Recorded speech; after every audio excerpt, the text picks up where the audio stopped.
হ্যাঁ, আসসালামু আলাইকুম। আশা করি সবাই ভালো আছেন। তো আজ আমরা এই ভিডিওতে দেখব সিএসএস এর কমেন্ট। তার আগে একটু মনে করায় দিই, আপনারা যারা এইচটিএমএল এ যে আমরা একটা কমেন্ট দেখছিলাম সেটা হচ্ছে এরকম। Okay, angle bracket open close then exclamatory sign, okay, then double hyphen space double hyphen, then এর মাঝখানে আমরা যাই লিখলাম সেটা কিন্তু ব্রাউজারে শো করতে হবে, ঠিক আছে? আমরা জাস্ট আমাদের বোঝার জন্য কিছু কমেন্ট ইউজ করব। অথবা আমরা কি করতাম, ধরেন একটা কোড লিখে ফেলেছি, তো সেটাকে ধরেন আমরা চাচ্ছি আপাতত ব্রাউজার, এটা আমাদের দরকার নাই, সেটা আমরা আপাতত কমেন্টে রাখবো, হয়তো ফিউচার ইউজ করবো অথবা করবো না, তখন আমরা কমেন্ট ইউজ করতাম, ঠিক আছে? এটাকে ধরেন আমরা এটার ভিতরে যদি রাখি এই ফরম্যাটে, তাহলে কিন্তু এটা কমেন্ট হয়ে যাবে। দেখেন, এটাকে আমি কমেন্ট করে দিলাম, সো এটা ব্রাউজারে শো করবে না, ঠিক আছে? ইউজারে শো করবে না। সো এরকম সিএসএস বলেন, পিএইচপি বলেন, জাভা, সব ল্যাঙ্গুয়েজেরই একটা কমেন্ট ফিচার থাকে, ঠিক আছে? জাস্ট এটা শুধু ডেভেলপারের জন্য, তাদের বোঝার সুবিধার জন্য অথবা তাদের জিনিসটা ফরম্যাটিং করে রাখার জন্য, ঠিক আছে? তো এই জন্য এটা যে এরকম আমরা এইচটিএমএল এ ইউজ করতাম আমরা সবাই জানি, ঠিক আছে? সো এখন আমরা সিএসএস এর এরকম একটা কমেন্ট আছে, সেটার একটা রুলস কি, তো সেটা আমরা দেখবো। আর প্রত্যেকটা ল্যাঙ্গুয়েজে যে শুধু এরকম ফরম্যাট হবে এরকম না, এটা শুধু এইচটিএমএল এর কমেন্ট ফরম্যাট, ওকে? আপনি এইচটিএমএল এর ফাইলে কখনো যদি এরকম কিছু লেখেন, সেটা কমেন্ট হিসেবে ব্রাউজার ধরে নেবে, ঠিক আছে? এটা আপনার ব্রাউজারে শো করবে না। সো সিএসএস এর এরকম আছে, চলুন সেটা আমরা দেখি। তো এর আগে আমরা একটু সিএসএস এর কোড লিখি। সেটা হচ্ছে ধরেন, আচ্ছা, আমি পিটাকে কমেন্ট থেকে বের করে দিই এইচটিএমএল এর, ওকে। দেন এখানে যদি আমি সিএসএস এর কিছু কোড লিখি, ধরেন পিতে কালার কালার রেড দিলাম, ওকে, এন্ড বর্ডার দেই, বর্ডার দিচ্ছি 2 পিক্সেল, সলিড কালার কি দেব, বর্ডারের ব্ল্যাক দিলাম, ওকে। তো দেখেন আমরা দুইটা প্রপার্টি ইউজ করলাম এই পি ট্যাগের মধ্যে। এখন ধরেন আমি চাচ্ছি যে এটা একটু আমার কালার আপাতত দরকার নেই, হয়তো ফিউচারে দরকার হতেও পারে, সো বাট আমি লিখে ফেলেছি, কোডটা আমি ডিলিট করতে চাচ্ছি না, আবার লিখতে হবে। তো এখানে তো এক লাইন, ধরো অনেক লাইন কোড থাকতে পারে, তো আমি চাচ্ছি যে এটা আপাতত লাগবে না, হয়তো ফিউচারে লাগতে পারে, সো আমি একবারে ডিলিট না করে এটাকে আমি কমেন্ট করে রাখতে পারি ফিউচার ইউজের জন্য, ঠিক আছে?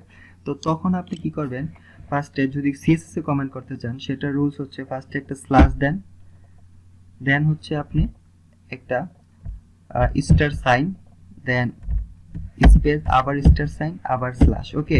দেন এর মাঝখানে আপনি যা লিখবেন সেটাই হয়ে যাবে কমেন্ট, ঠিক আছে? সিএসএস ওইটাকে সিএসএস আর আপনার কিছু হিসেবে ধরবেন না, কমেন্ট হিসেবে ধরবে। দেখেন আমি এটা কমেন্টের ভিতরে দিচ্ছি, এটার কালারও চেঞ্জ হয়ে গেছে, এন্ড এটা আর সিএসএস এর প্রপার্টি না, এটা জাস্ট একটা সিম্পল কমেন্ট, ঠিক আছে? জাস্ট আপনার বোঝার জন্য এটা আপনি কমেন্ট করে রাখতে পারেন এইভাবে। দেখেন এখন কিন্তু কালার এখানে আর অ্যাপ্লাই হচ্ছে না। দেন আপনি এইটা তো এইভাবে করা যায় সিএসএস এর কমেন্ট। দেন আবার আরেকটা করতে পারেন, ধরেন আপনি একই ফাইলের মধ্যে অনেক ধরনের সিএসএস এর কোড লেখছেন, অনেক সেকশনের, ধরেন হেডিং এর আছে, বডির আছে, অথবা আপনার একটা ওয়েব পেজে 5-6টা পার্ট আছে, সেকশন আছে, ধরেন কি বলে প্রোডাক্ট সেকশন আছে, তারপরে ধরেন পোর্টফোলিও সেকশন থাকতে পারে, তারপরে ক্লায়েন্ট সেকশন থাকতে পারে, ধরেন অনেকগুলো সেকশন আছে। তো এক একটা সেকশনের জন্য আপনার অনেকগুলো সিএসএস লিখতে হয়, যদি আপনি সব একসাথে লেখেন আপনি পরে নিজেই বুঝবেন না যেটা কি এর মানে কিসের সিএসএস লিখছেন। তো সেই ক্ষেত্রে আপনি কোন সেকশনের সিএসএস লিখতেছেন কোথায়, তো সেটার জন্য আপনি সিম্পল একটু কমেন্ট করে রাখতে পারেন। ধরেন এখানে লিখতে পারেন যে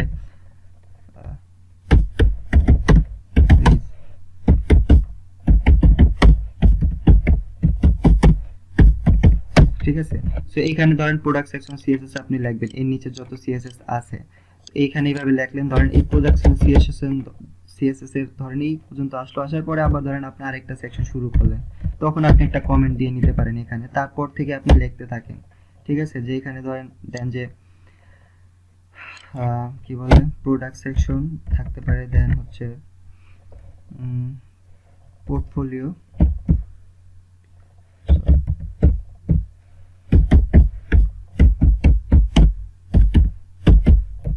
সেকশন, ওকে, সেকশন সিএসএস স্টার্ট মানে আপনার মতো, আপনার এখানে যেরকমই লিখতে হবে এরকম কিছু নাই, ঠিক আছে? আপনার বোঝার সুবিধার্থে পরবর্তীতে যাতে আপনি বুঝতে পারেন এটা কিসের কোড আপনি লিখছেন এখানে, ঠিক আছে? কোন সেকশনের সিএসএস কোড এগুলো।